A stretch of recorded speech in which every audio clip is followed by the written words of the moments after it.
The Jacksonville Jaguars kick off Week 16 on Thursday Night Football against the New York Jets. Now, this is two teams that are very, very much in the thick of the playoff hunt. You know, the Jets are looking for a potential wild card spot. The Jaguars are hunting down the Tennessee Titans to hopefully capture the AFC South division.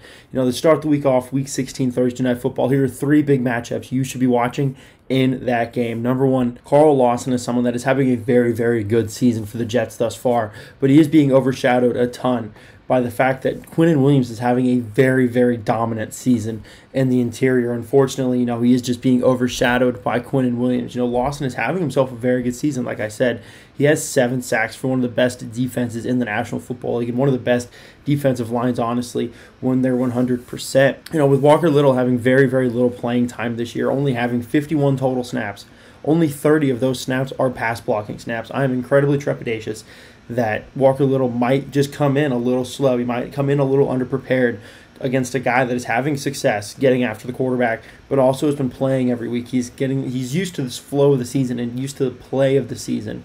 That's something Walker Little's just not used to. Yes, he played a good bit of snaps. He played his most snaps of the season in a game last week, but he was also splitting time at right tackle. Jawan Taylor had to come out. Now, this one big thing absolutely makes me very, very nervous for this matchup. The right side of the line is a good side of the line. It's Luke Fortner, Brandon Sheriff, Jawan Taylor. That's a decent side, right? Brandon Sheriff, all-pro. Jawan Taylor has been playing very well this season. Now let's look to the left side. Backup left tackle, Walker Little. Backup left guard, Tyler Shatley, and then Luke Fortner. Yes, Shatley has the experience, but Walker Little doesn't have a ton. Luke Fortner is a rookie center.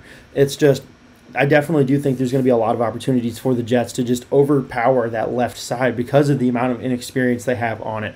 Hopefully, I'd love to be proved wrong, but that absolutely does have me very, very nervous. Now, another matchup that I'm very excited for, it's another one-on-one matchup, Garrett Wilson versus Tyson Campbell. Garrett Wilson has been absolutely showing why he is one of the best wideouts from this rookie class and why he was taken as early as he was, because he's been putting up some very, very impressive numbers thus far in the National Football League. He's been playing with some subpar quarterback play for the most part of the season. That defense has really been carrying the Jets and the offensive firepower they had. You remember Breece Hall from the beginning of the season was having a great year. But Garrett Wilson just shy of 1,000 yards by only 34 yards, and he's called in 64% of his passes.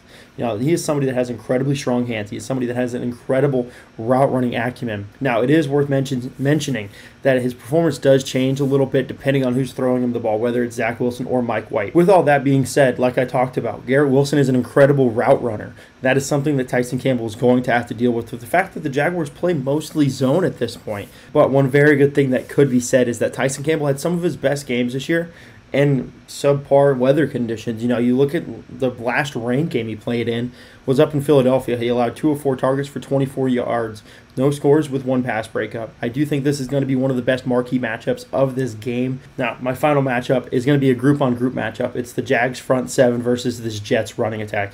The Jets, they might rely on Zach Wilson. You never know. He did torch the Jaguars last year in their matchup on the ground. And you also look at Zonovan Knight, Michael Carter. No name jumps out and goes, oh my God, that guy's a world beater. But with their powers combined and the fact that the Jaguars are missing 2 of their probably best run-stuffing defensive linemen or front 7 players, Travon Walker and then Foley Fatukasi are both going to be out for this game. I definitely do think there's a massive opportunity for the Jets to capitalize on the fact that they're missing 2 great players. Now, on the flip side of that, you're looking at a front 7 that was able to control Pollard. They were able to control Zeke Elliott. They were able to do good things with them, opposing them later in the game. Now, am I saying that's going to be the same thing? I don't know.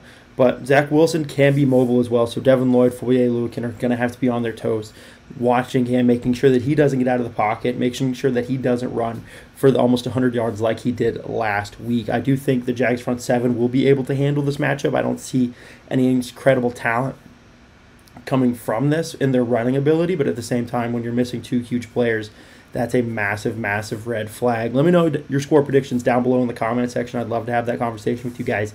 I do think the Jags win a relatively high-scoring game. I definitely do think this game goes over. The Jags have been going over and over and over, I think, for 5 weeks straight now. But I do have a score of 27-20. I do think this game goes over. I think it's 37.5 right now. So 27-20, Jaguars win. Let me know your score predictions down below in the comment section. Thank you so much for watching. Stay safe and go Jaguars.